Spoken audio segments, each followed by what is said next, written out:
শুকরগুজারি করছি এই জন্য রব্বুল আলামিন মেহেরবানি করে দুজাহানের বাদশা নবী, সকল নবীদের নবী, কুল কায়নাত কুল মাখলুকের নবী, যিনি নবিউল আম্বিয়া, ইমামুল আম্বিয়া, ইমামুল মুরসালিন, সাইয়্যিদুল মুরসালিন, আনিসুল গায়বিন, রাহাতুল আশিকিন, মুরাদুল মুশতাকিন, শামসুল আরিফিন, সিরাজুল সালিকিন, মিসবাহুল মুকাররাবিন, মুহিব্বুল ফুকারা ওয়াল গুরাবা ওয়াল মাসাকিন, সাইয়্যিদুস সাকালাইন, নবিউল হারামাইন, ইমামুল কিবলাতাইন, ওসিলাতুল দারাইন, রাহমাতুল লিল আলামিন, নবী পাকের উম্মতের মাঝে আমাদেরকে শামিল করেছে।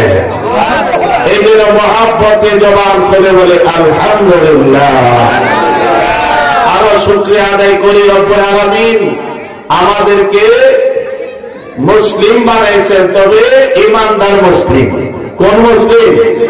ইমানদার মানে মুমিন মুসলিম। আমাদেরকে মুসলিমের অন্তর্ভুক্ত করেছেন, যা হুসাইনি ইয়াজিদি নয়, আহলুস সুন্নাত ওয়াল জামাতের অনুসারী, সুন্নি জামাতের অন্তর্ভুক্ত, যা নাজাত প্রাপ্ত দল, সেই দলের অন্তর্ভুক্ত আমাদেরকে করেছেন। আহলে বাইত পাক পঞ্জাতুন আলাইহিস সালামের প্রেমিক গোলাম হিসাবে আল্লাহ আযজা ওয়া জাল্লা আমাদেরকে কবুল করেছেন। সেই জন্য শুকরগুজারি করি মুহাব্বতে আলহামদুলিল্লাহ। এই তো নবী প্রেমিকেরা চলে আসতেছে, কারণ আমার নবীর প্রেমের গুণগান যখন চলে, এলাকার প্রেমিক যারা আছে তারা তো ঘরে বসে থাকতে পারে। এই যে প্রেমিকরা চলে আসতেছে আস্তে আস্তে, আহলে বাইত প্রেমিক, পাক পঞ্জাতন প্রেমিক, মা বাবা বলেন না, নবীর প্রেমের গুণগান যেখানে হবে প্রেমিকগণ সেখানে তো আসবে। কি বলেন? মৌচাকে মৌমাছি বসা থাকে, মধু আছে। আর আজকের মাহফিলে কোন মধু? আমার নবীর প্রেমের মধু। আওয়াজ দিয়ে বলি না আমার হাওয়া। আসলে মৌমাছির উদাহরণটা কেন আমরা বারবার আনি? আরো কত মাছি তো আছে, আর কানা মাছিও তো একটা আছে না? মৌমাছির কেন আনি? আচ্ছা, দেখতে মৌমাছির চেয়ে বড় লাভুকাজিরা দেখতে সুন্দর বেশি না? একটা বড় লাভুক আছে, কত ডিজাইনের পোশাক পরে তাকে দেখছেন নি? হ্যাঁ, রং বেরঙের পোশাক পরে, কিন্তু ওই পোকার কদর, সম্মান, মর্যাদা আমাদের কাছে নাই কেন? মৌমাছিও তো কামড় দেয়, আবার ওই পোকাও কামড় দেয়। ওই পোকার কামড়টা আমাদের সহ্য হইল, বল না পোকা আমরা বলি। কি বলে? বল পোকার কামড় আমরা মেনে নিতে পারি না, কিন্তু মৌমাছির কামড়, মধু পোকা যাকে বলে, মধু পোকার কামড়, মধু পোকার বিষও আমাদের কাছে বড় মধু মনে হয়। কারণটা কি? তার মাঝে মধু থাকার কারণে। তার বিষ মানে তার পক্ষ থেকে দেওয়া কামড়ের যে বেদনা, সেটা আমরা সহ্য করতে রাজি। কেন? মধু থাকার কারণে। এই কারণে এই মৌমাছির উদাহরণ আমরা কেন টানি? কারণ মৌমাছি যে মধু তৈরি করে, এই মধু তো আমার নবীর সারের কারণে মধু তৈরি হয়ে থাকে। আজকে আমি বেশ কয়েকদিন যাবত চেষ্টা করতেছি যে একটু খাঁটি মধু পাওয়া যায় কিনা। খাঁটি মধু বলতে গাছের যে কাটা চোখের সামনে দেখে, এটা আপনারা ভালো করে জানেন যে তা নিশ্চিত হওয়া যায় যে মধুটা খাঁটি হবে। অনেকদিন যাবত চেষ্টা করি, তো আজকে নিয়ে আসছে যে একজন লোক, তো বিশ্বস্ততার সাথে গ্রহণ করলাম। ওনারা সেইভাবে দিয়েছে, আমার সেইভাবে নিয়েছি। কিন্তু আমার বলার উদ্দেশ্য ছিল, এই মধুর জন্য কেন আমি এতদিন আশায় ছিলাম যে আমি একটু খাঁটি মধু পাইতাম। বোঝা গেল মধুর মাঝে কিছু একটা আসেনি। কি বলে? যে মধুকে বিভিন্ন রোগের ঔষধ হিসাবে আমরা ব্যবহার করে থাকি। তার মাঝে এত পাওয়ার, এত ক্ষমতা, এত মর্যাদা কিভাবে হলো? কেন হলো? কারণটা কি? কারণ এর পিছনে কারণ হয়েছে আমার দয়াল নবীর শান। এই জন্য মসনদ শরীফের মাঝে আল্লামা তাবারুদ্দিন নবী রাহমাতুল্লাহ আলাইহি তরিকত পন্ডিতদের কাছে আল্লামা রুমির মসনদ শরীফ কিতাব অত্যন্ত গুরুত্বপূর্ণ। যিনি এই কিতাব রচনা করেছেন, কোরআন শরীফের মাঝে এমন ভাবে তিনি ডুবে গেলেন, ডুবুরিরা যেরকম ভাবে ডুব দিয়া পানির নিচ থেকে মণিমুক্তা বের করে আনে, আল্লামা রুমি ঠিক কোরআন শরীফের একজন ডুবুরি ছিলেন। একজন মুহাক্কিক মুফাসসির ছিলেন। কারণ মুফাসসির হতে গেলে আর মুহাক্কিক মুফাসসির হতে গেলে ওনার মাঝে ইলমে শরীয়তের সাথে ইলমে তরিকত লাগবে। শুধু জাহিরি ইলম দ্বারা হবে না, বাতিনি ইলমের প্রয়োজন হবে।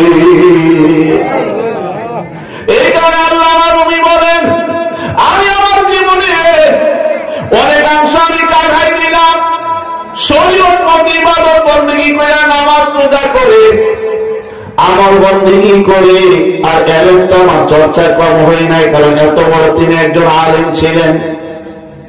কিন্তু আল্লাহ নবী বলে, এখনো পর্যন্ত আমার ইখলাস হাসিল হয় নাই, এখনো পর্যন্ত আমার কবরের দরজা খুলে নাই, এখনো পর্যন্ত কালটা রয়েছে, চিন্তা হয় নাই। অবশেষে যখন নাকি আমি ওলি কামেল মুকাম্মেল শামসে তিবরিজি রাহমাতুল্লাহ আলাইহির সান্নিধ্যে পড়ে গেলাম, তিনি হয়ে গেলাম, তিনি গোলামিতে মশগুল হয়ে গেলাম। তিনি নিজে বলছেন, খুদবা করে মাও লানা রমকামেল নাশো তার গোলামে শামসে তিবরিজি নাশো। আমি নিজে নিজে কামেল হইতে পারি না রে, যতক্ষণ না আমার পীর মুর্শিদ হযরত শামসে তিবরিজির গোলাম না হইলাম, ততক্ষণ পর্যন্ত আমার ইখলাস হাসিল হয় নাই, আমি কামেল হইতে পারি না। তাহলে ওনাকে কামেল হওয়ার জন্য একজন মুর্শিদে বরকের সান্নিধ্যের প্রয়োজন হয়েছে। ইলমে জাহিরের পাশাপাশি ইলমে বাতিনের প্রয়োজন হয়েছে। এই কারণে তিনি ইলমে জাহির বাতিনের সমন্বয়ে মসনদ শরীফ তিনি লিখেছেন, পবিত্র কোরআন শরীফের ডুবুরি হয়ে এমন ভাবে মনি মুক্তাগুলা তিনি বের করে নিয়ে এসেছেন। তরিকতপন্থীদের জন্য তিনি কিতাব রচনা করে দিয়েছেন, মসনদে রুমি, মসনদে শরীফ, যা বললে পরে আপনার খোরাক পাওয়া যায়। যদি এখন বাংলা ভাষায় তো অনুবাদ হয়েছে, কিন্তু অনুবাদের ক্ষেত্রে কি আর ওই মজা ওই স্বাদ। উনি যে আঙ্গিকে লিখেছেন সে আঙ্গিকে তো অনেকে গুনাহ করতে পারে, অনুবাদ করছে ঠিক হয়, কিন্তু সেইভাবে তো আর অনেকে গুনাইতে পারে না। এই কারণে মসনদ শরীফ থেকে সেই স্বাদ, সেই মধুটা আহরণ করতে পারে না। যারা ফার্সি ভাষায় মসনদ শরীফ পড়তে পারে, মুহাক্কিক বুজুর্গ আলেম যারা ছিল আমাদের আকাবের, তিনিরা ঠিক ওই মসনদ শরীফ পড়ে ওনাদের ভক্ত সাহেবদের সামনে যখন বয়ান করতেন, তরিকতের কথাগুলো বুঝাইতেন, শোনাইতেন, তখন তারা আত্মার খোরাক পেয়ে যেত। মারহাবা বলেন না? গভীর মনোযোগ। মাশাআল্লাহ, মাদ্রাসার ছাত্ররা আসতেছে, আলহামদুলিল্লাহ। তোমরা বসে যাও, তারা তো আমাদের ভবিষ্যৎ। কি বলে ভবিষ্যৎ? তারা নবী প্রেমিক, হাফেজ, আলেম হওয়ার প্রয়োজন। নবী প্রেমিক, তরিকতপন্থী, আহলে বাইত প্রেমিক, আলেম, হাফেজ আমরা চাই। কি বলে? এবং সুন্নিয়তে মতাদর্শ ভিত্তিক, সুন্নত যার মতাদর্শ ভিত্তিক মাদ্রাসা আমরা চাই। বেশি বেশি মাদ্রাসা বর্তমানে আমাদের এই প্রেক্ষাপটে প্রয়োজন হয়ে দাঁড়াইছে। কি বলে? দাঁড়াইছে কিনা? দরকার। গতকাল আমি দিনের প্রোগ্রামে কোটটা যা বাবা উমরের সদর একেবারে কাছাকাছি, আমার আপনজন আত্মীয়, আমার ভাইরা ভাই তিনি একটা মাদ্রাসায় করছেন, সেখানে সুন্নিয়তের মাদ্রাসা একটা মার্কা, সেখানে আমাকে যেতে হয়েছিল, অংশগ্রহণ করতে হয়েছিল। অনেক আলেম ওলামা এসেছিল, দিনের বেলা বয়ান করেছিলাম, এবং কাল্লা শহীদ রহমতুল্লাহ মাদ্রাসাও জিয়ারত ছিল আমাদের কালকে রুটিনের মাঝে। আমার উদ্দেশ্য ছিল সুন্নিয়তের মার্কা আমাদেরকে বেশি বেশি করা প্রয়োজন। কি বলেন? এখান থেকে যখন সুন্নি আলেম তৈরি হবে, এই যে কিছুক্ষণ আগে যার পরিচয়টা নিলাম, আমার নামটা কি বলছিলাম? সোহরাব সাইদ। এই যে কাউরিয়াপাড়া গাউসুল আজম যে জামি মসজিদ সংলগ্ন যে মাদ্রাসা, সেখান থেকে হ্যাজ করেছে, এখন পেশোয়া মাদ্রাসার মাঝে অধ্যয়নরত আছে। মারহাবা বলেন না? তাহলে সুন্নিয়ত ভিত্তিক তার জীবনটা গড়ে তুলছে, লেখাপড়াটা সেইভাবে দাঁড়াতে হচ্ছে। এই ধরনের ছেলেদের তো আমাদের প্রয়োজন। কি বলে? প্রয়োজন কিনা? যাদের জবান দিয়া আমার নবীর প্রেমের কথাগুলো বের হবে, আগের বাইরের সার পাঞ্জাবের সান বের হবে, ওই আল্লাহদের কথা বের হবে। এই ধরনের মুহাক্কিক আলেম, তরিকতপন্থী আলেম তো আমরা চাই। কি বলে? চাই কিনা? ধন্যবাদ জানাই এই বাসির বাড়ি যুব সমাজ সহ এই মসজিদ কমিটি এবং এখানে মুসল্লি কেরাম যারা আছেন, আপনারা যে তরিকতের এমন একটা সুন্দর বাগান সাজাইছেন, মাহফিল সাজিয়েছেন, মসজিদও সেইভাবে আপনারা পরিচালনা করছেন। আল্লাহ পাক যেন আপনাদের খেদমতকে কবুল করেন। পাশাপাশি যে সমস্ত আশিকান যাকেন আপনারা এই গ্রাম সহ আশেপাশে বিভিন্ন গ্রাম থেকে চলে আসছেন, এখন অনেকে আসার পথে আছেন, আল্লাহ পাক যেন আমার নবী প্রেমিক, আহলে বাইত প্রেমিক, পাক পয়গম্বর আলাইহিস সালাম প্রেমিক ওই ভাইদেরকে যেন কবুল করেন। আহলে বাইতের দাওয়াতে সকলে বলি আমিন। হাজিরিন আসুন, আমি আমার মূল আলোচনার মাঝে চলে যাচ্ছি। আল্লাহুম্মা সাল্লি আলা সাইয়্যিদিনা মুহাম্মদ নবিয়িনা শাফিঈনা আল্লাহুম্মা সাল্লি আলা সাইয়্যিদিনা মুহাম্মদ নবিয়িনা শাফিঈনা। আবার উঁচু চাই আমি আমার পরে আপনাদের সম্মানিত ইমাম খতিব সাহেব যে গরম বয়ান দিয়ে গেছেন, কি বলেন? ওই বয়ানের দাসুতে এখনো থাকার কথা আছে, জানি সাউন্ডটা একটু বাড়াবে, আপনাদের সাউন্ডটা মাইকের সাউন্ড বলছি না, যথেষ্ট যা হচ্ছে আপনাদের অন্তরের যে ভলিউম আছে তা একটু বাড়াইয়া দয়াল নবীর মুহাব্বতে আমরা পড়ি। আল্লাহুম্মা সাল্লি আলা সাইয়্যিদিনা মুহাম্মদ নবিয়িনা শাফিঈনা মাওলানা মুহাম্মদ। আল্লাহুম্মা সাল্লি আলা সাইয়্যিদিনা নবিয়িনা শাফিঈনা মাওলানা মুহাম্মদ। আমার নবী নূরের নবী, আমার নবী নূরের নবী, যাহারি হই না তুলনা, যাহারি হই না তুলনা। কদ জাআকুম মিনাল্লাহি নূর, কদ জাআকুম মিনাল্লাহি নূর, কোরআনে ভাগের ঘোষণা। আল্লাহুম্মা সাল্লি আলা সাইয়্যিদিনা মুহাম্মদ নবিয়িনা মাওলানা মুহাম্মদ। তুআযিরু ওয়া তুআক্কিরু সূরা ফাতিহার ঘোষণা, ২৬ পারার ঘোষণা। আমার নবীজিকে তাজিম করা, নবীজিকে তাজিম করা ইমানদারের নিশানা। আল্লাহুম্মা সাল্লি আলা সাইয়্যিদিনা মুহাম্মদ নবিয়িনা শাফিঈনা মাওলানা মুহাম্মদ। আমিলাতুন নাসিবাতুন তাসলা নারান হামিয়া। ৩০ বার সূরা বসিয়া গাঠরি বড় আমুনিয়া যেতে হবে কোথায়?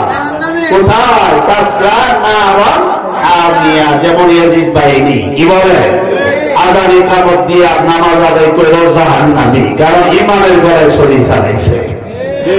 আমিলাতুন নাসিবাতুন তাসলা নারান হামিয়া।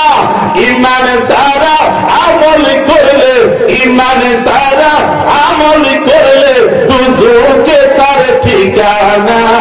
আল্লাহুম্মা সাল্লি আলা মারহাবা নবিয়িনা শাফিঈনা মাওলানা মুহাম্মদ।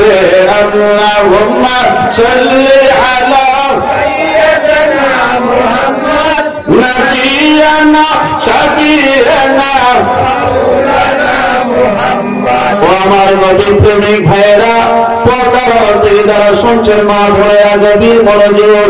আল্লামা জালালউদ্দিন রুমি রাহমাতুল্লাহির কথা বলছিলাম, মজলিসে শরীফ পড়লে আমাদের আত্মার খোরাক আমরা পেয়ে থাকি। ওই মজলিসে শরীফের মাঝে আল্লাহ হাবিবের শানে দুরূদ শরীফ পড়ার ফাজাইল বর্ণনা করতে গিয়ে একটা ওয়াকিয়া তিনি নিয়ে এসেছিলেন।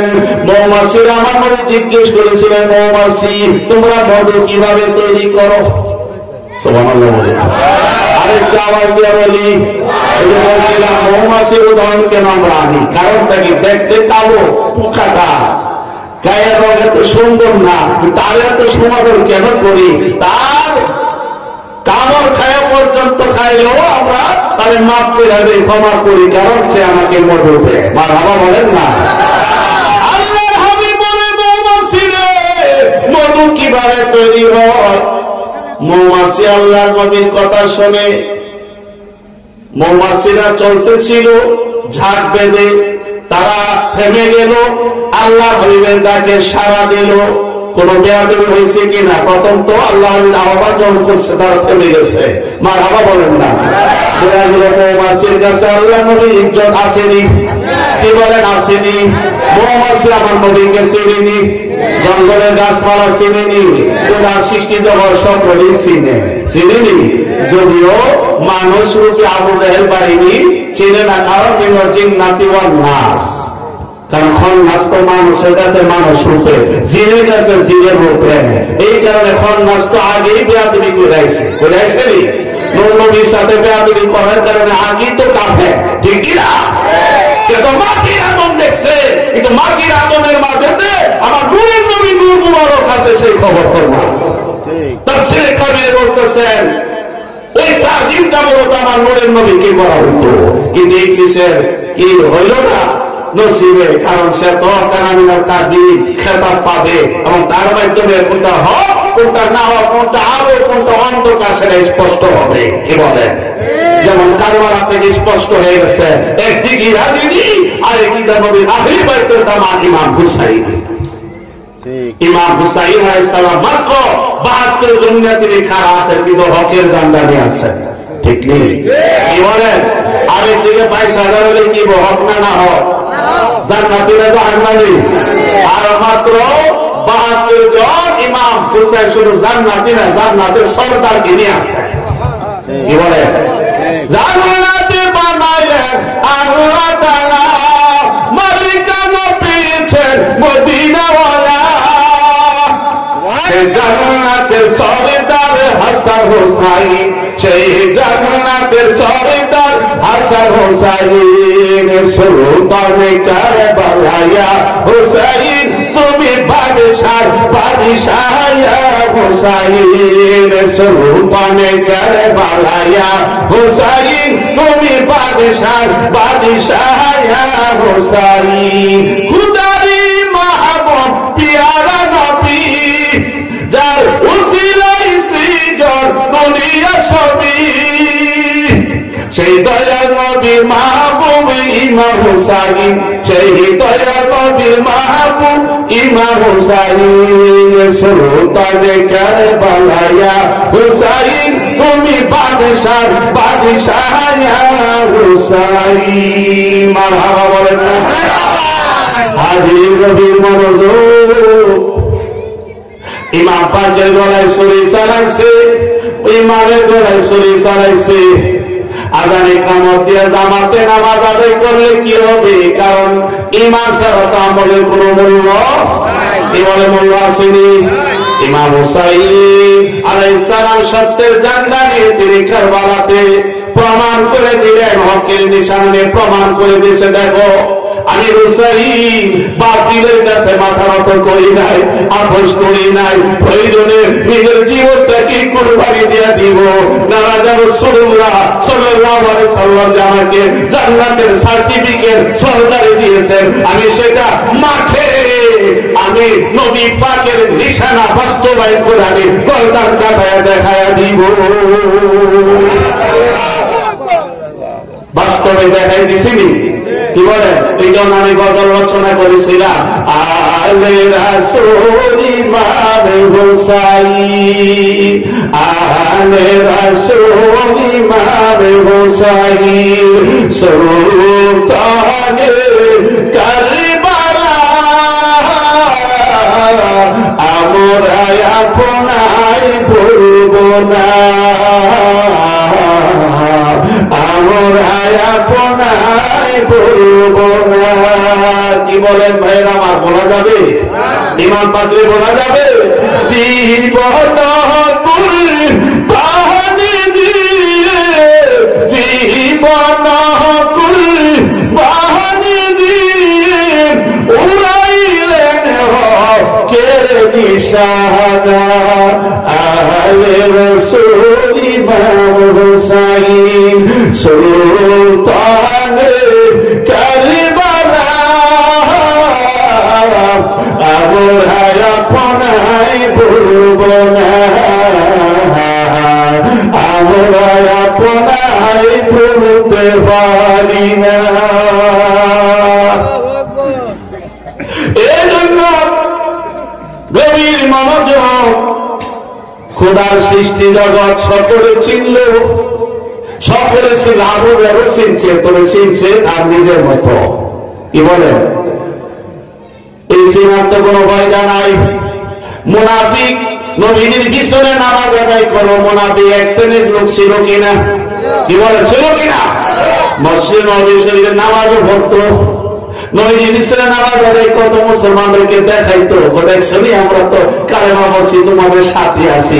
আবার গোপনে গোপনে এরা খালাও, এরা শায়াতিনে গিয়ে ওই শয়তানদের সাথে যখন মিলিত হইত, আরে আমরা তো ধোঁকা দেওয়ার জন্য না যাই, আমরা তো তোমরা সাথে আছি। নওয়াজুবিল্লাহ বলেন না? আরেকটু জোরে বলেন। মুনাফিকরা একটা মসজিদও বানাইছিল, আল্লাহ নবীকে ওনাকে তারা উদ্বোধন করার জন্য রাস্তা অপেক্ষা করছিল। আল্লাহ হাবিব তাবুকের যুদ্ধ থেকে ফিরতেছিলেন, কিন্তু আল্লাহ বলে, হাবিব আপনি নীরব থাকেন, আমি আল্লাহ প্রকাশ করে দিতেছি। মারহাবা বলেন না? মুনাফিক এরা মসজিদের তাকওয়ার ভিত্তিতে না, এরা মসজিদে কুবার বিপরীত, তাকওয়ার বিপরীত মসজিদের বেড়া প্রতি মসজিদ বানাইছে, সেখানে তারা বসে বসে তারা বন্দী করবে, তারা ষড়যন্ত্রে জাল বিস্তার করবে, কিভাবে কি করা যায় ইমানদার সাহাবী দয়ার নবীর বিপক্ষে কিভাবে অবস্থান করা যায়, সেই ব্যাপারে তারা এখানে বসে বসে তারা সলা পরামর্শ করবে। এই উদ্দেশ্যে তারা মসজিদ বানাইছে, আল্লাহ রাসূলের সন্তুষ্টির নিমিত্তে বানাইছে। পরবর্তীতে আল্লাহ হাবিবের নির্দেশে ওই মসজিদ জ্বালিয়ে দেওয়া হয়েছিল আগুন দিয়া। মসজিদ নির্মাণ করা ভালো কাজ না? ভালো কাজ। যে ব্যক্তি একটা মসজিদ বানাইলো, সেজন্য জান্নাতে একটা ঘর বানাইলো। কিন্তু দেখছেন, জান্নাতের ঘর মসজিদ নির্মাণ করলে আল্লাহ পাক জান্নাতে ঘর বানাইবো, আর মসজিদকে বাইতুল্লাহ বলেছে আল্লাহর ঘর, অথচ সেই ঘরকে আগুন জ্বালিয়ে দিচ্ছে। তাহলে বোঝা গেল সব ঘর বাইতুল্লাহ না, বুঝতে হবে। এই জন্য নবীজিকে মানতে হবে, মানার মতো, শুধু জানলে হবে না, মানতে হবে মানার মতো। মুখে আমি যেভাবে প্রকাশ করলাম, অন্তর থেকে তা হইতে হবে। কি বলেন? ওই মুনাফিকদের মতো না, মুখে মুখে হাজিরি দিচ্ছে, কিন্তু অন্তরে নবীজির দুশমনি বিপরীত। এই কারণে নবীজি অনেক সুযোগ দিছিল, অবশেষে পুরুষদের থেকে 300, মহিলাদের থেকে 170, 470 জনকে ওখোস বলার পরে মসজিদ নবী শরীফ থেকে নাম মেনশন করে তাদেরকে বের করে দিয়েছিল। অথচ আমরা নাকি মানুষকে মসজিদে আসার জন্য, আর নবীজি একটা বলে ওদেরকে মসজিদ থেকে বের করে দিচ্ছে, যে মসজিদে থাকা তোমাদের কোন অধিকার নাই, কারণ তোমরা আসলে নামাজ পড়ার জন্য আইতেছ না, তোমরা রূপ দেখানোর জন্য নামাজের বাহানা দিচ্ছ মাত্র। যাও, তোমাদের রূপ প্রকাশ হয়ে গেছে, অনেক সুযোগ দিছি, আর তোমাদেরকে সুযোগ দেওয়া যাবে না, কারণ তোমরা গোপনে গোপনে অনেক ক্ষতি করতেছ। এখনই সময় তোমাদের রূপটা প্রকাশ করে দেওয়া, কারণ রূপটা প্রকাশ না করলে তো গোপনে ক্ষতি করবে না, কারণ ছদ্মবেশ অনেকে ক্ষতি করে। যেমন আমি একটা উদাহরণ দিচ্ছি, এক ব্যক্তির একটা গাধা, তো গাধাটা অসুস্থ হয়ে গেছে আর কি, যার কারণে শরীরের মধ্যে ক্ষত হয়ে গেছে, মাছি মশা বসে।